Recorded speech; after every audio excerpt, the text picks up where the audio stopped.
Welcome back, everybody. It is Wins Above Fantasy, episode 159. Today is Thursday, October 17th.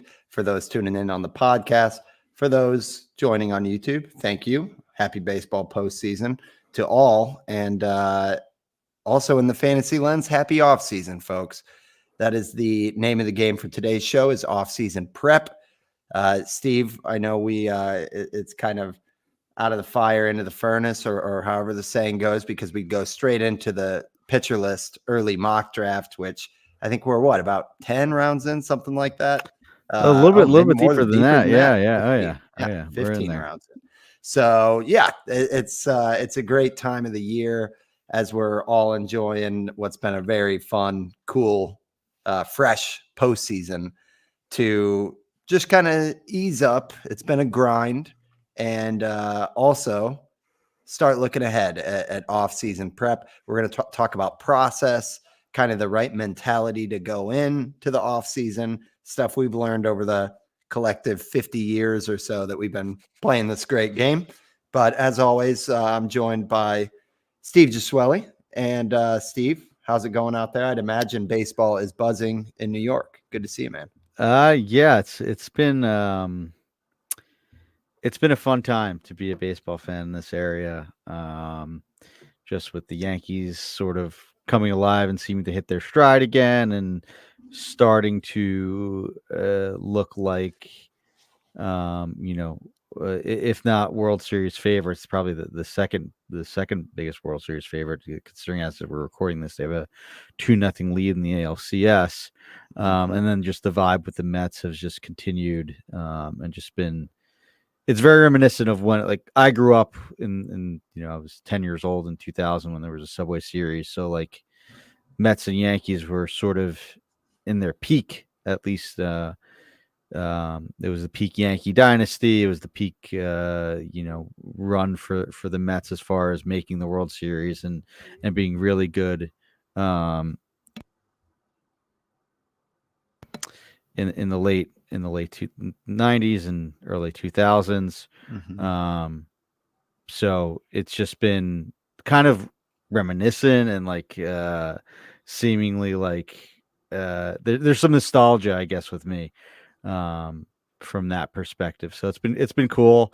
And I think the playoffs have been great. I know that there's been some back and forth just online and just the general discord about the expanded format and whether or not that's been good. I think it's been a super exciting playoffs. I've enjoyed it.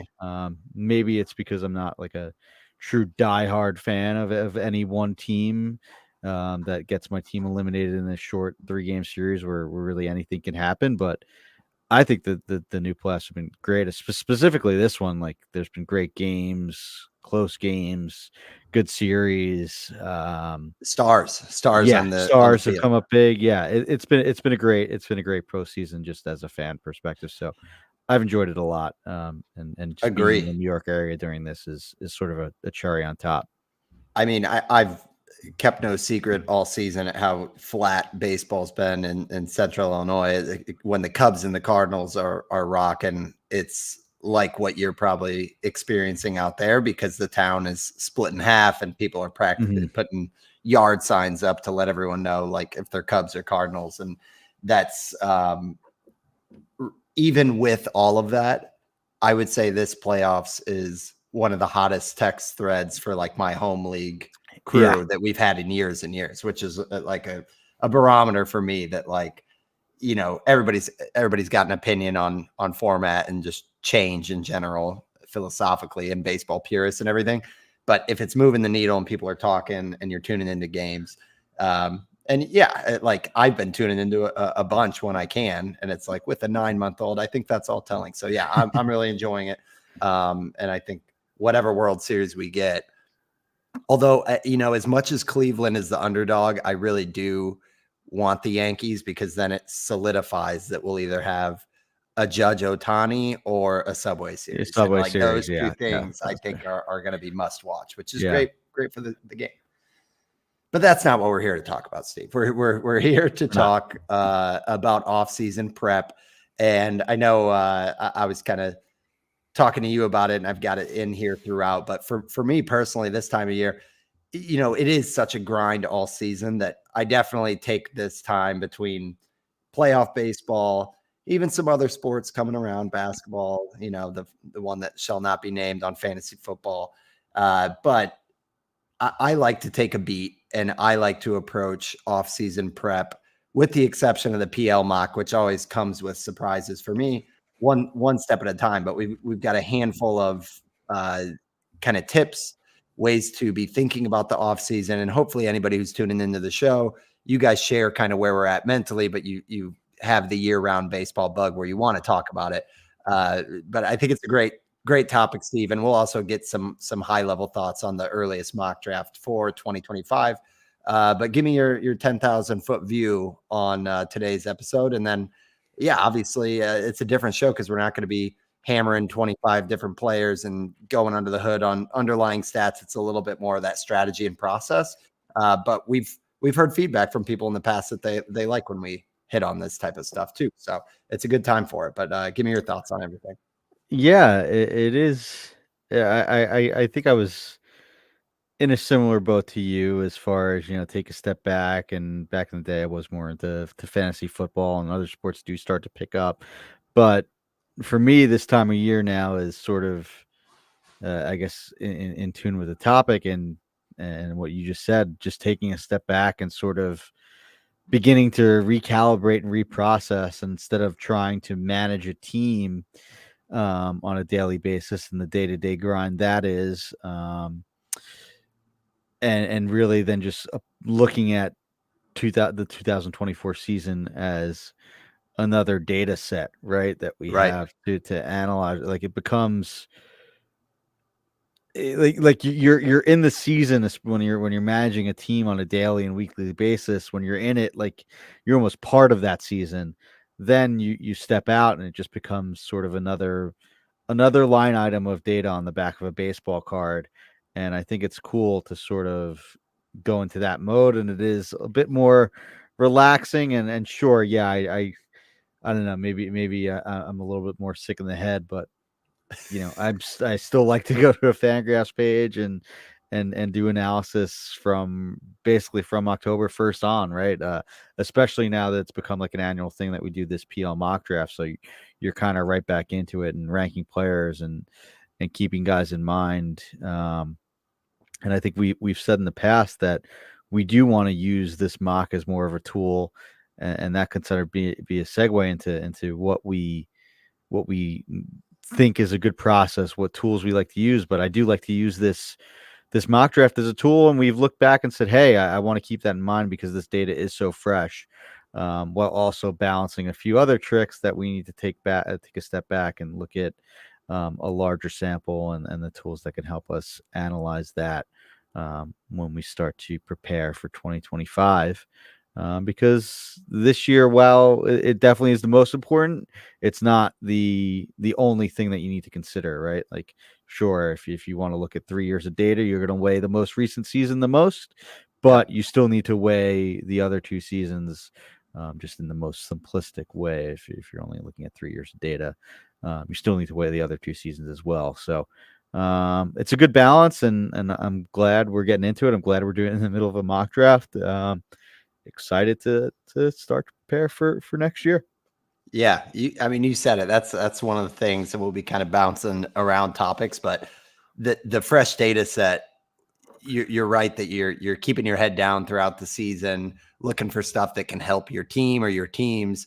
And now you're not attached. You don't have the biases. You're not trying to fill a certain need, and you're looking at stuff that is solidified data set. So that's actually a place where I love to start, is even the most rudimentary box score or stat leaderboards, which is the most surface of the surface level stats, just to look at it as a collective and see what speaks to me about, I didn't realize he did this.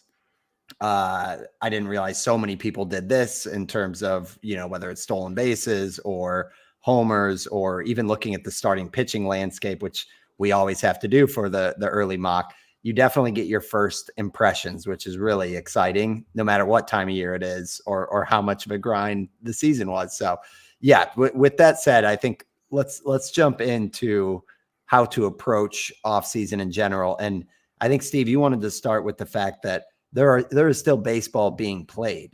So, how do you kind of reconcile all this buzz and excitement of the postseason, knowing that yeah, the one that comes to mind for me is David Freese, where it can dupe you. I think I jumped headfirst into the shallow end the year Francisco Rodriguez was lights out in the postseason, and eventually turned into a great closer, but jumped the gun on it next season. So there are these pitfalls, but then you see Walker Buehler having a season high on whiffs tonight as they're, as he's going into whatever 4 innings against the Mets. So what's your process on evaluating postseason?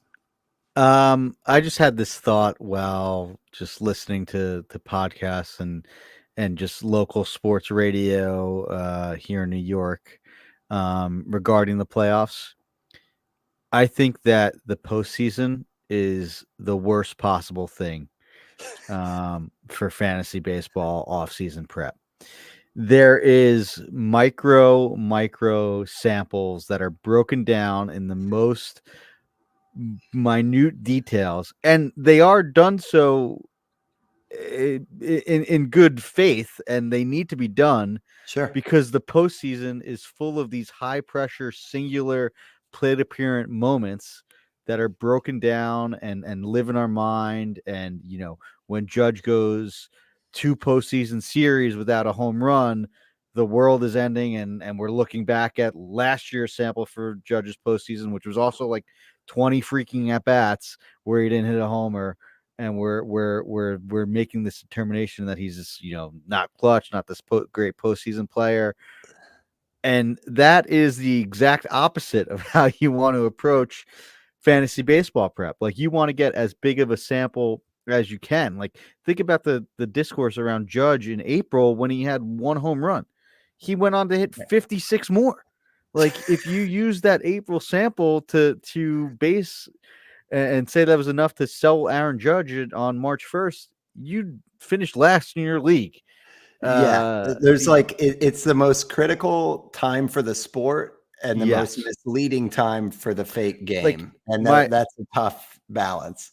And not to pick on them, and I mention them literally every week, but Rates and Barrels was breaking down the Mark Vientos Grand Slam at bat, and they were talking about these 7 pitches that he saw. And yes, it was an amazing breakdown, and they talked about how he fouled off pitches and stayed in the at bat and waited for a fastball that ended up being a mistake, and he needed to throw a fastball in 3-2, and it couldn't be high, so had a better chance of leaking into the zone. And it was amazing breakdown. Yeah, but think about it, that wouldn't even be brought up as a topic at all in just evaluating Mark Vientos as a player for fantasy. It's literally a flip of a switch from breaking down the smallest of small details in the postseason to having to take a 10,000 foot view, as you like to say, for fantasy prep. So it's just ironic and funny how that is, and that's how it needs to be. That's how the postseason and what makes it so amazing are these individual moments. But for fantasy, no, it's the opposite. Do the exact opposite. And honestly, I think you'd be better off if you didn't watch the postseason as just a fantasy baseball player to just keep by-season narratives out of your analysis. Yeah, no, I agree. I mean, I've been burned in the past from exactly what you're describing, and I think it's natural, and you get excited about it. I mean, I guess it's kind of like applying the same thinking that we do during spring training a little bit, where it's okay, what about an injured guy who comes back? Or what if there's, some kind of new pitch or something like that, or velocity. And there's exceptions to the rule, right? Remember Randy Rosarena? I remember just fading that big time, and he's because of that amazing postseason run, he's been a good fantasy player.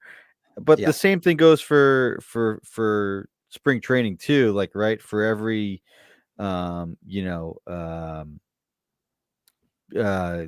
who was the shortstop, the Japanese or a Korean shortstop on the Pirates who hit like 10 homers in spring training a few years Yeah. ago that had great power, but never turned out to Uh-huh. anything.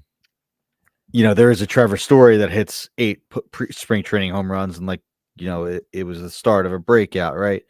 But I think if you follow the rule of thumb and sort of just throw out, you know, the postseason as just, you know, more noise than actual Yes. large sample, I think you'd be better off doing that.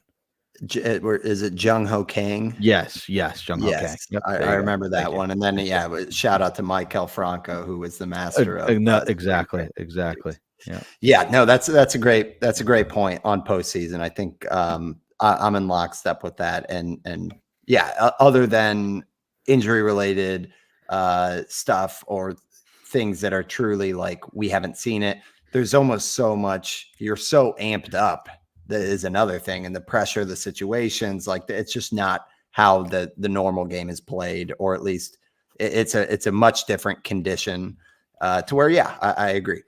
The part I wanted to hit on, and somewhat in chronological order, which I teased at the start, but just a tip I carry into off season, especially for the average players, Mhm. pace yourself. And I talked about the downtime, but it is a grind, and you don't want to get fatigued. So part of the magic of, uh, baseball prep and all of the fresh aspect of the new season is you want to be fresh too. So there is something to be said for that. I know, like you said, Steve, jokingly, like maybe I'm more sick in the head, and it's like that's fine as well. But I think it's different when you're in a mindset that's like, all right, there's no time, pushing Mhm. on a real draft, anything like that. So I think baseball, from the data to the amount of players to the amount of kind of influencers, I say with air quotes, there's so much out there today that it Now there's can at times more be,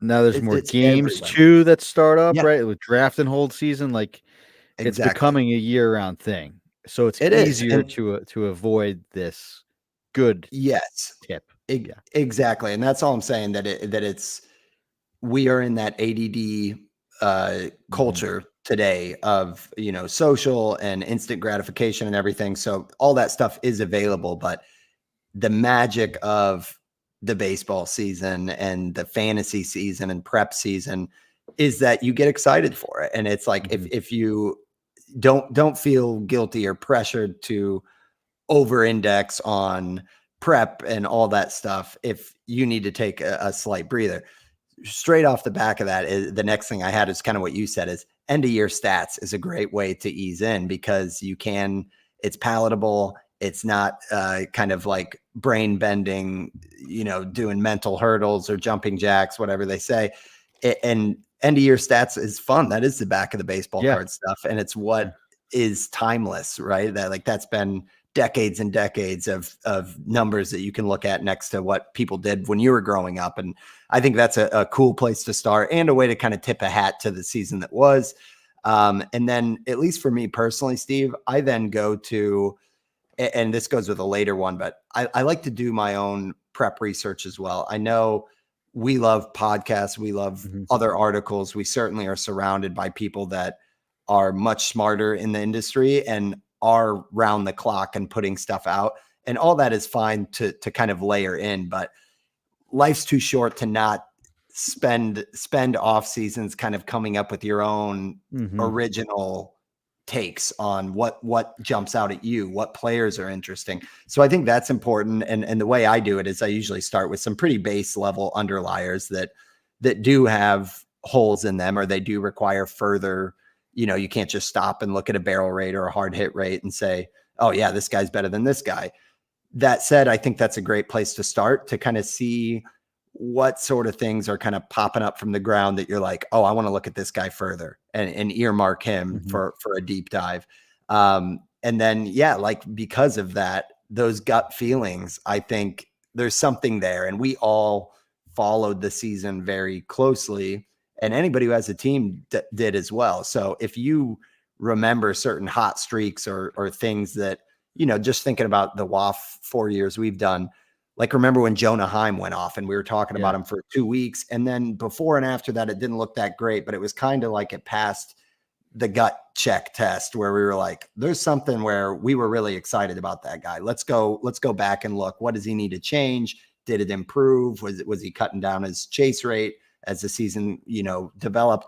Things like that I like to do. And then of course, ramp up when the time's ready and bring all of the data points in, which for me usually is kind of getting through the holiday. Like after Thanksgiving, it's like, anything I was interested in football or even like NBA starting up, I'm like, all right, it's getting really cold out. I need to warm up with some baseball prep and actually start my spreadsheets and my position. Who do I like where? So that's kind of my personal take on how I approach prep, but it's not to say it's the only way or the right way. Those are just, if anybody is listening and needs to hear that was kind of the monologue I wanted to go on.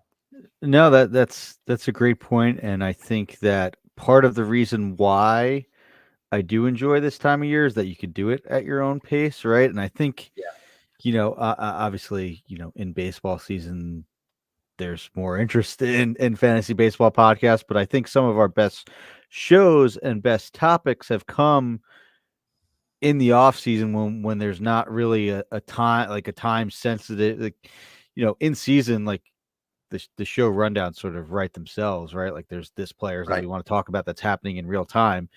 In the off season, we can sort of take our time and do the show when it, like, there's no real time sensitive material. We're not like a daily show or anything where you need to do position recaps, position previews, position, and that. So we have that sort of luxury, and I think leads to some of our more interesting topics when we kind of can do it at our own pace, which I think is a good tip and sort of why I enjoyed that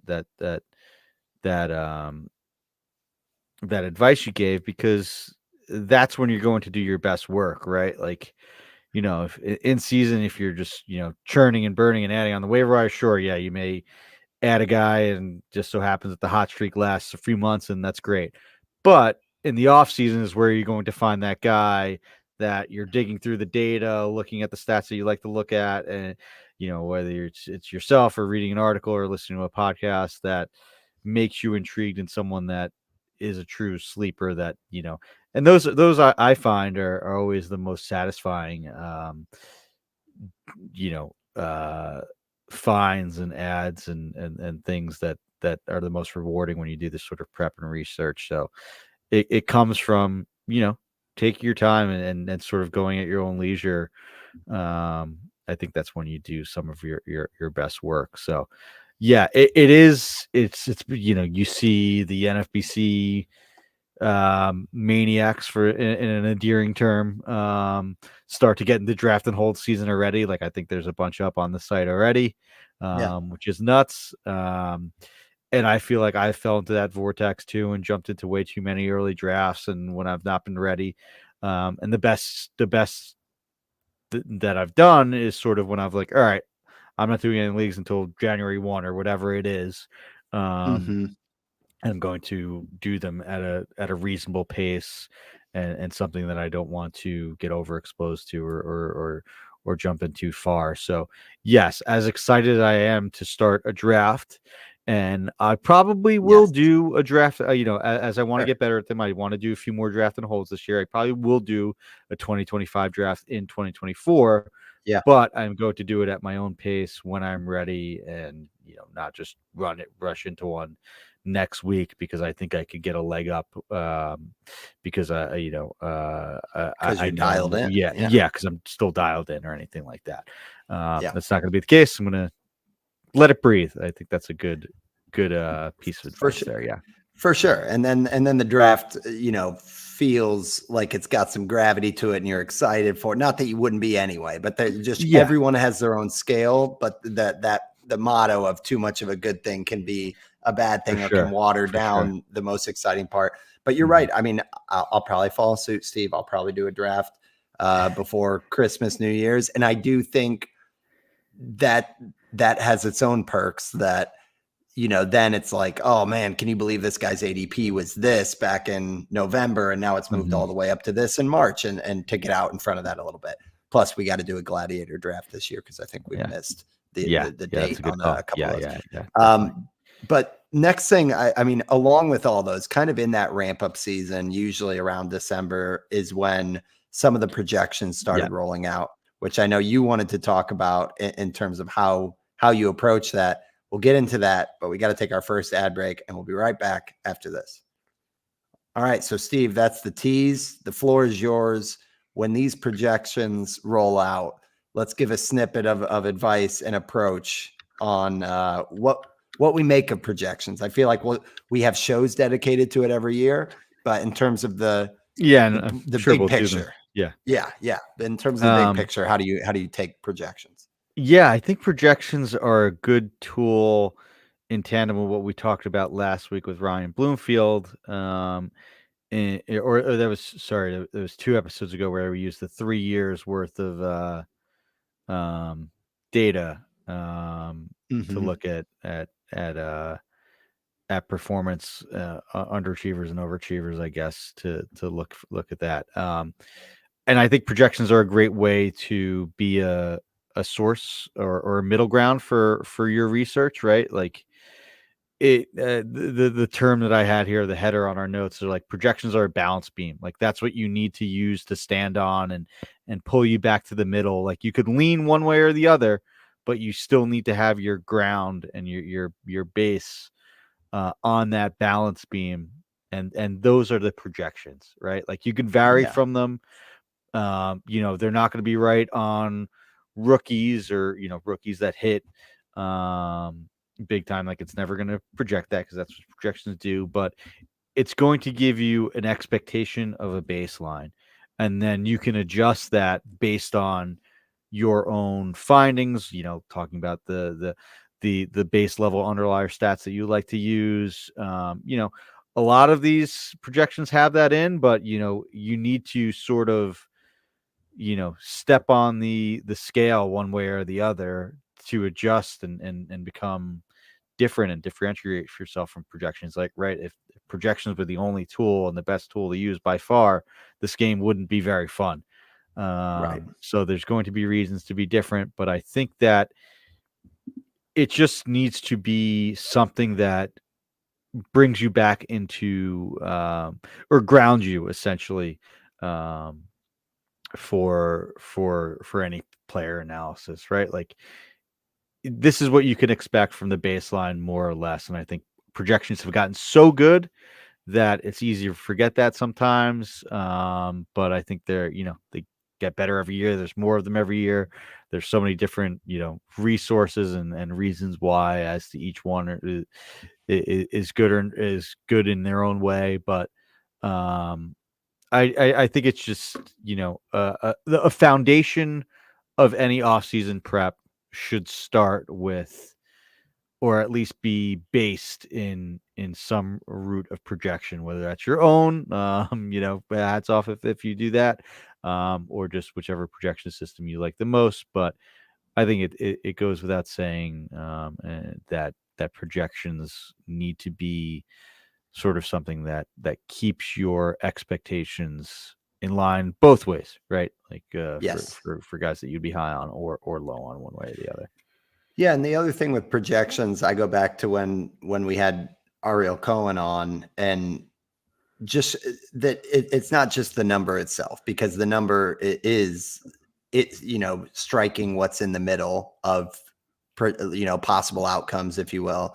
But even on that ATC one where they have like additional metrics, if you will, that's like inter SD, which is the standard deviation that shows kind of how volatile they are. And if a boom bust player versus like, I don't know, like a Xander Bogaerts or something, like they're going to have different standard deviations. And like, I think that's something to keep in mind too with projections, that like, if you're a lot higher on a guy and you're like, why are the projections there?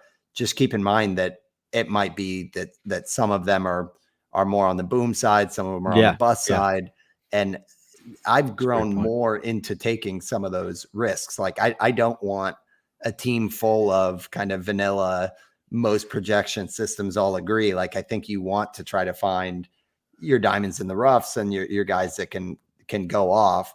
And yeah, I think that's another lens on the projection as a topic. But totally agree, Steve. And I do think that's a big reason why I like to really ramp up my research around that time of year, because that's when projections do come out, right? So next we got to talk ADP, right? Because like you said, drafts are already underway. You're going to be able to find, if you're looking hard enough, what ADP is almost immediately after the season ends. And we have to make sense of what that means for us, because ADP, and it kind of goes back to some of the discussion we had with Chalkboard, right? Of, like a catcher volatility or a catcher scarcity might move, an Adley Rutschman high up the board or something like that. But that doesn't necessarily mean that you view Adley as, the number 60 player overall. And I think pitching is another thing that, like, it starts in the off season. Pitching is deeper. And then when you get real close to March, every year we see a swath of pitchers, their draft cost moves higher into the month of March. So there's kind of this balance of like ADP versus your own preference of players. And it's probably fair that we look at ADP too much as the be all end all. And maybe there's still merit to saying, all right, regardless of if I like these guys from pick 50 to 64, how would I rank these four pitchers? Mm-hmm. Because I might have that decision to make either out of need, or maybe their ADP all drops or rises.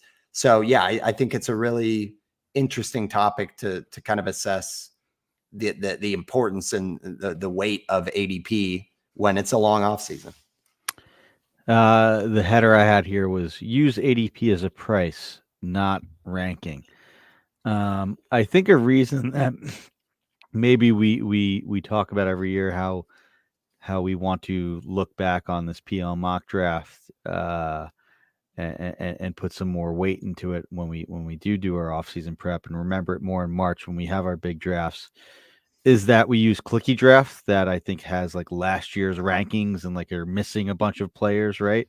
Mm-hmm. So we literally basically do not have an ADP. Like there's a ranking based on, stale data. So you're not just in a draft room on a draft software looking at sorting by ADP. And I need to tell myself this and remind myself this in drafts when I do come up in March. Like I sometimes do fall into a trap. Like it's like, hey, like this is the highest ranked guy by ADP. Like I should take him, or, the using it as a tiebreaker, which is fine to an extent. But I think that you just need to you need to remind yourself that this is what the market is saying a player costs, whether that's auction dollars or draft price. It's not necessarily where you should take him. Like take a player where you feel there's a value based on your ranking, and use ADP to find those values, and then draft from there. I know that's kind of like, it seems obvious, but I think it kind of gets lost when you're in the middle of a draft room or seeing a player fall down a draft board or a player jump up a draft board too. Like I find it easier to take reaches. Like I find it easier to draft players ahead of their ADP when I like them. Yes. I sometimes fall victim to, oh, hey, this guy, it's just way too late for him. Like I should just take him. It's like, no, you can, if you do like the player and you feel there's value, but you don't necessarily have to. So that's it's a good point. I like to remind myself with ADP. It's a really good point. I think I hear you. Like when you say it out loud, you're like, well, that's kind of what you do. But what I think an exercise we've done in the past too is like looking at an auction calculator based on league settings. And it's like, if you held that up, and granted, that's based on projections. And we just talked about, you're going to have some deviation from where you fall with projections, but using that as an example, that auction calculator is going to look much, much different from what the ADP shows. And it's like, what is stopping you if you, it goes back to our Etched in Lore episode with Paul Sporer, where he was like, I know for a fact Justin Verlander, his ADP is at 115. I think he's going to be at 40 by March. I'm cutting out the middleman right now, and I'm just taking him at pick 60. And it's like, that type of thinking is a little too frowned upon, or a little too uncommon, where people say like, oh, well, you could have waited longer. And it's like, yeah, but go out and get your guy. Yeah, maybe not. And I think that's all super valid. Beyond that, I think the other, just to further expand on what I was saying kind of in my opening rant about the offseason pace and everything, but just to come back to the fact that layer in everything that you learn throughout is something that I've found is like, you are going to hear, you're surrounded by so many experts, you're surrounded by articles and podcasts, and based on what you research and what you feel about a player, you are going to hear arguments on both sides of it. And all of them are experts. And some people are agreeing with you. Some people are not. You have to listen to it all, but you can't, it's like the bend, don't break mentality. It's like, sponge it, listen to it, and layer it in with your research. But it's happened too often in the past, and it stings when it does happen, that you're in on a guy or you're out on a guy. And just because it's a 6-month off season, you have nothing better to do than to slowly change your mind and say, okay, no, I'm definitely out on this guy. And then it turns out that your original kind of approach was spot on for what happened in the season. And of course you could flip coins and say, well, what happens.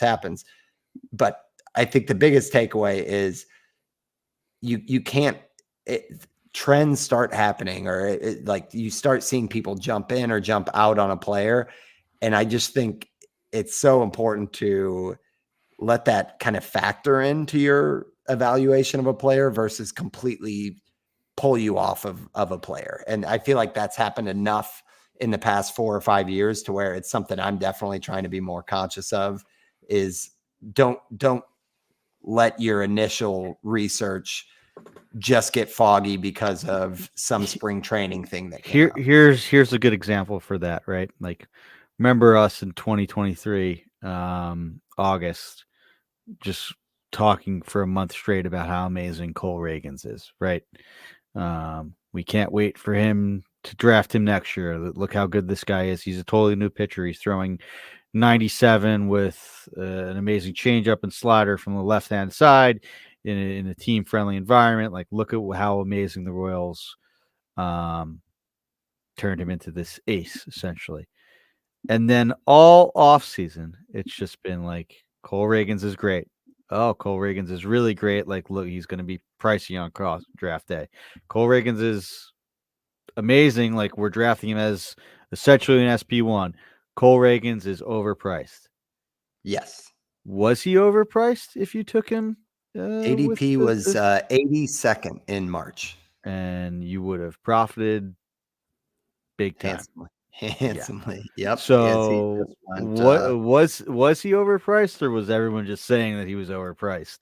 And if you would have stopped listening to fantasy podcasts and on September 30th and just picked up a draft and drafted Cole Reagans where his ADP was in March, you would have been pretty good doing that. So, yeah, obviously there's reason to and sound logic into that one, specific example, and there's definitely some credit to that argument.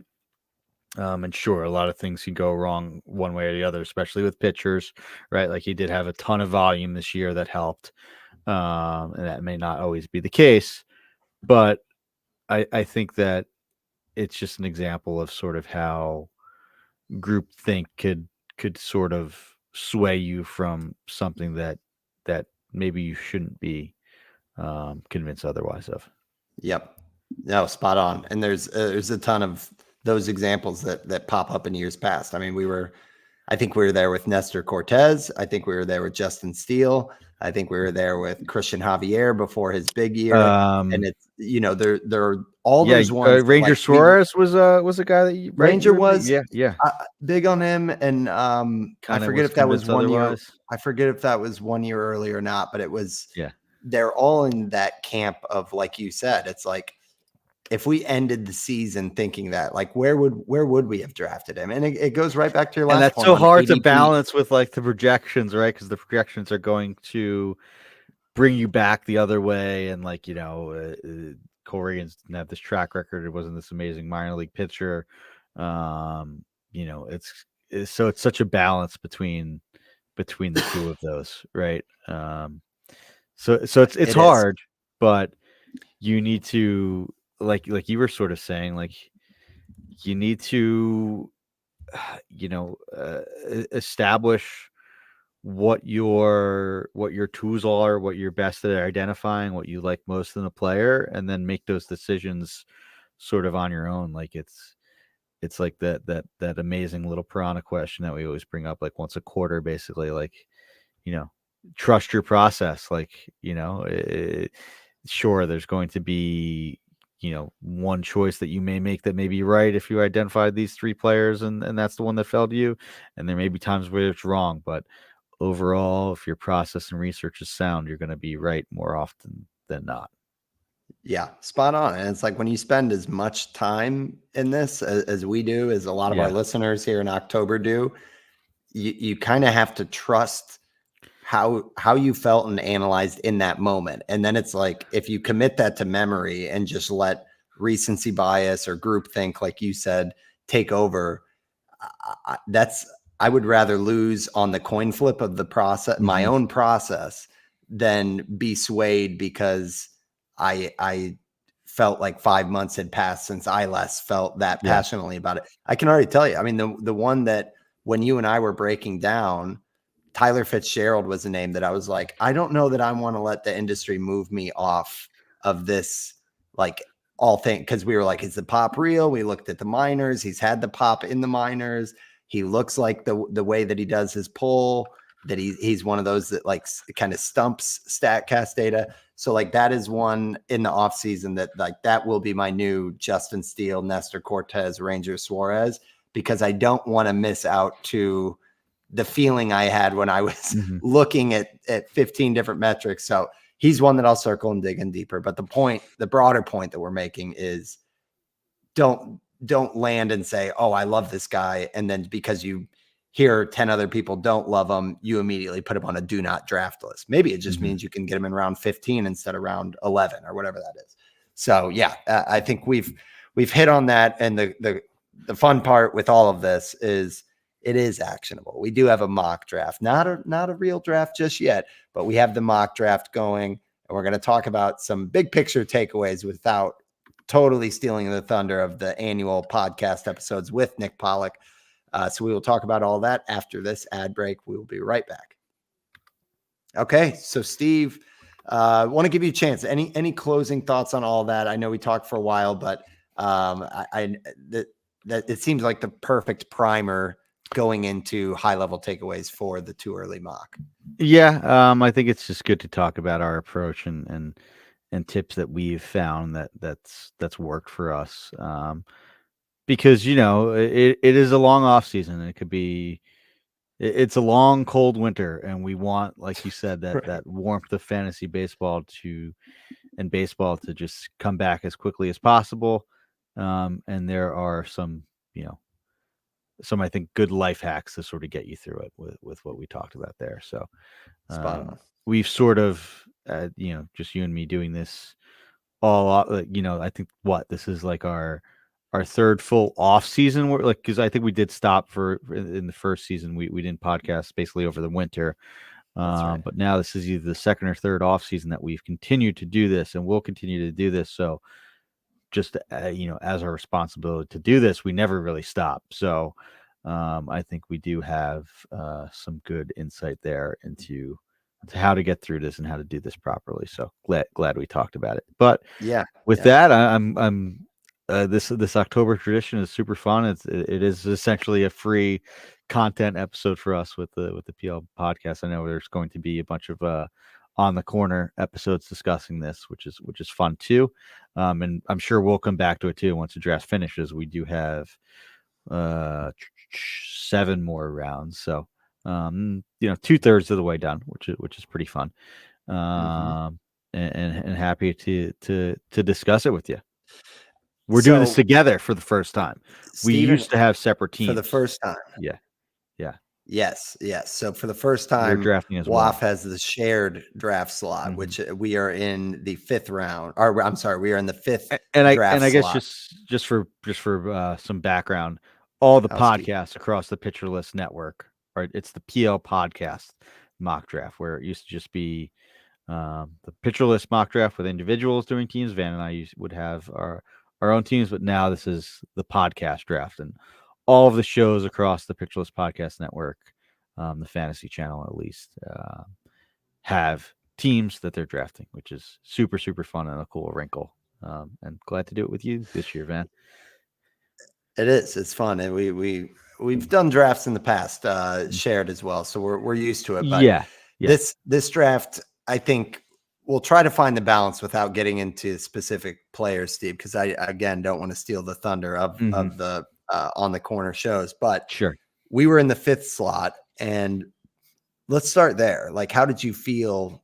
Without getting super into the names, how did you feel about having the 5th slot? Pretty good. I think a lot of times there's like a defined top 3, defined top 5, defined top 6. Sometimes sometimes that's not really the case. This year, I don't know if you'll agree with me. I feel like there's a tier after the first 3 players. Tani, Judge, and Witt. So I think I'd agree with early that. my KDS will be sort of 1, 2, 3. And then honestly, I still may think I would want the Kinda 4 or back half. 5 being Oh, okay. there. Yeah, or maybe the back half, but being at 4 with the players that go there, and Jose Ramirez went to 4 right before us, I'd be fine with that. And then to Rick Graham at Independent, he backed up with Bryce Harper. Like, that's a great start for my opinion. We went Ellie and then Corbin Carroll. Like, I'm good with the second round picks essentially that I'm getting in the 4 or 5 slot. I could see, wanting to be towards the end of the draft, because then you could sort of pair, I see a keeper cut Tatis Acuna pairing that's really, really fun and intriguing. Like, if you want That's to what I was go gonna say. hitter Yeah. pitcher, right? Paul Sporer at 7. And again, this is a 12-team draft, 5x5, head-to-head, Yahoo, 2 Otanis, 2 utils, 3 outfield spots. So not really the deep, like 15-team or anything like that at NFBC. But Paul Sporer, the 7 spot, Gunnar and Paul Skeens, like, there you go. That's a start if you want your early ace, right? So Yeah. I would lean towards the top 3, and then sort of I'm not. I'm still undecided on where I would want to be. That's fair. Otherwise, I think, and we'll leave it as a teaser, but like looking at some of the names near the end of the 3rd round, I'm not sure there's as big of an advantage for early 3rd round versus late 3rd round as what you're giving up in that 2nd round. Because in the 2nd round, some of like the Vlad going in the 2nd round, or Acuna, like those feel like there's a bit of a they're borderline first rounders, right? exactly. Yeah. Yes. And then I think, like, again, just throwing out like a Machado or something late 3rd round is like that. Some of the I would like those builds, but yeah, I liked it. Yeah. Samolski's team start Tucker, Freeman, Machado. That's That's pretty tasty. That was there. the 9th pick. Yeah. 9 out of 10. Yes.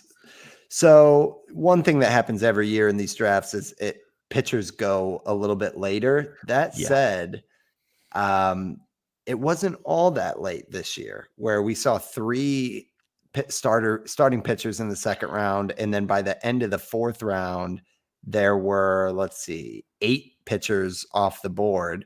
So I think an observation I had is that the glob is kind of like moving up, which makes sense. Like, you remember when, there were like the 4 horsemen of like top SPs, and like everyone was okay getting one of those top 4 in the first 2 rounds.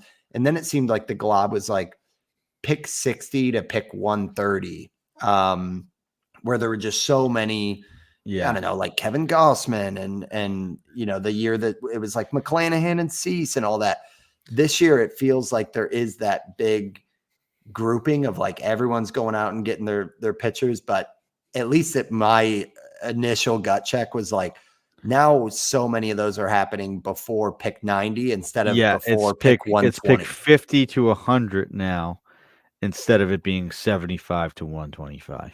Yeah. And this is an early draft where, just being a pitcherless website where Nick, is so good at identifying late round pitching and preaches taking starting pitching later. And basically everyone in this draft room has that same mentality. This is going to be, there's pitchers, like I would bump up every starter like 10 picks from this draft for like a reality. Totally. There's a 10 pick discount, basically, I would say, on pitchers. Like Skubal and Skeens are going to be first rounders just in most drafts, right? Like they went 15 and 21. Yes. Right. So I would say they are going to go anywhere between 5 and 8 and 10 and like 15 for those two. So that, and it's almost like there's now 2 globs because the other thing is there were still, I mean, there were like round 12 in this, there were 7 out of 12 picks were pitchers, and these were guys who basically put in, I mean, some of them here and there put in pretty dang close to like SB2 numbers. That's in the 12th and Nick was going round. crazy in the chat, like there's so much pitching value around right here. Like he was loving all the like the pitching picks. Yes, exactly. And he like, was right. Like really good names. Yeah. Like I wanted any of these guys essentially. Like even like the boring, like quote unquote boring guys like Sonny Gray, Carlos Rodon that go in there. Like I'm great with all of those guys. I mean, Jack Flaherty. Jack Flaherty was absolutely like SP1 performance, and he goes in the 12th. It's like, so because of that, I think maybe the inverse takeaway, which we'll have fun being able to talk about, Steve, because we lasted the longest on choosing drafting a starting pitcher, which was your goal. But it does seem like, I don't want to say for the first time ever, but it seems like a big takeaway that hitters get scared. Like you're going to like the pitcher you get at 150 more than you like the bat that you get at 150. And I know that's kind of been your philosophy for years, but for the first time for me, I think ever, it's like I felt a hitter cliff, and in a different way than in years past. So I think I'm doubling down on where we've been over the last few seasons, where you've been for even longer than that. So our picks 9, 10, 11. I don't want to get into it too much, but that's where we first took our pitcher, right? In round 9. We went Grayson Rodriguez, Max Fried, and then we had to take our medicine with Xander Bogaerts. Like, how fun does it feel to draft Grayson Rodriguez and Max Fried, guys that in my mind are top and starting potential pitchers for fantasy? Like they could both be in the top like 15 as far as like the list goes. And then the exact opposite feeling. No offense to Xander Bogaerts, but 11 home runs and 13 steals. We needed the second baseman. Like, and it was just like, all right, this is who we're gonna take. Like, it's just, this is a guy who's like 15-15 versus Grayson, who theoretically has a shot at like Cy Young. If everything went his way. And that's the takeaway is just, it's not going to be the headache that it's been in the past of like, oh man, who is my staff? Is it good? Now, of course, that means the people investing earlier do have your Cole Reagans, your Tarek Skubals, and the pick of the litter. Which is, there's an advantage to that too. But I think that's definitely a takeaway. second base is bone dry, and we found that out the hard way. But like prices were bumped up in this draft for sure. And I think last year, I got ADP up right here, but let me go. Because I remember last year, it almost felt like there wasn't a position that felt that. Like I almost think third felt a little bit more. Because if you remember last year, people were pretty excited about even catcher, like a which Ha-Seong didn't really Kim. turn out. Yeah, like the weaker positions felt like I just remember like I thought myself too. Like catcher was deeper, which I don't know if that necessarily turned out to be true. Second, I think we felt a lot better, and maybe I didn't feel that good about second, but there was some really good performances. Well, listen to all the people that and yes, Mookie Betts gained second eligibility. Yes, Mookie gained. Marte was the 11th second baseman off the board last year, but listen to all these guys that did not pan out, who when drafted, people felt pretty good about them. Gleyber Torres was pick 73. That was 6th off the board. Ha-Seong Kim after him, Xander Bogaerts, who we were all excited that, maybe it's going to be 2025 or something. Andres Jimenez, Bryson Stott. Like that's Matt McLean was a popular second base pick, right? Yep. Nolan Nico Gorman. Horner. Yeah. Gorman was this total like, oh man, this guy could go off it. And he was the 16th. We got a seal of approval for Nolan Gorman last year. That's right. Yeah. And I was even interested in like, Tyro Estrada is going to be boring, but he's going to be productive. There was just so much that missed at There's second. A lot of landmines in second baseman. Yes, that's for sure. This year, when you look at that board, it's like, man, like the fact that Luis Garcia Jr. went 3 rounds before Max Fried. You know what I mean? And it's and solid, but scarcity is a real thing with that. And maybe that's something to sort of fade and not worry about as much, because second base was such a landmine. Doesn't necessarily mean that it's going to be such a landmine next year, right? Like there could be some bounce backs in Matt McLean and Xander Bogaerts, and maybe Jackson Holiday can break out. Marcus Semien had a down year and battled some injuries and just always played hurt, right? Like even Jose Altuve, Ozzie Albies had a big injury and missed most of the year, right, or a lot of the year. Yeah. Well, Samolsky grabbed Matt McLean in the 14th round, and that's looking like a great pick. Yeah. Yeah. I mean, it's like I think I would rather that than getting a few hits in the Arizona Fall League too. So showing some signs of health, which is nice. Yep. So that was another big takeaway for me. How about you, Steve? Is there any other thing that really jumped off the page as we're kind of rounding out this episode? Not necessarily as far as like, I did feel better that we grabbed like a first baseman and third baseman within the first 7 rounds. Like I feel like you do want to square away your corners earlier, especially like third. It's kind of an old school thought, but like I want a bopping, slugging, 850 OPS first baseman in the first 3 rounds. Like I want one of Vlad, Freeman, Alonso, Harper, Matt Olson.